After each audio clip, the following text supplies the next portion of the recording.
Sub collector కార్యాలయంలోన ఈరోజు sub collector sir గారికి వినతి పత్రం ఇవ్వడం జరిగింది.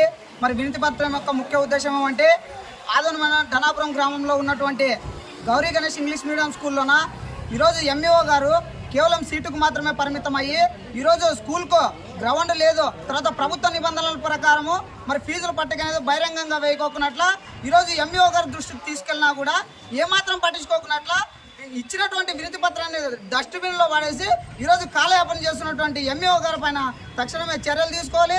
మరి ఏదైతే గౌరీ గణేష్ స్కూల్లోన ఈరోజు ప్రభుత్వ నిబంధనల ప్రకారం ఫీజుల పట్టిక వేయాలి, కానీ ప్రభుత్వ నిబంధనలకు తూట్లు పడుస్తూ ఈరోజు విద్యా హక్కు చట్టాన్ని తుంగులో దొక్కుతూ మరి ఈరోజు కాలయాపన చేస్తున్నారు. ఈరోజు ప్రభుత్వ నిబంధనల ప్రకారం పిల్లలకు ఏదైతే 1వ తరగతి నుంచి 5వ తరగతి వరకు ఒక ఫీజు, తర్వాత 5వ తరగతి నుంచి 10వ తరగతి వరకు ఒక ఫీజు అనేది ప్రభుత్వ నిబంధనల ప్రకారం ఈరోజు విద్యా హక్కు చట్టంలో దాన్ని అమలు పరిచినారు. మరి దాన్ని తుంగులో దొక్కి ఈరోజు ఇష్టానుసారంగా ఫీజులు వసూలు చేస్తున్నారు. ఇది కరెక్ట్ అయిన పద్ధతి కాదు.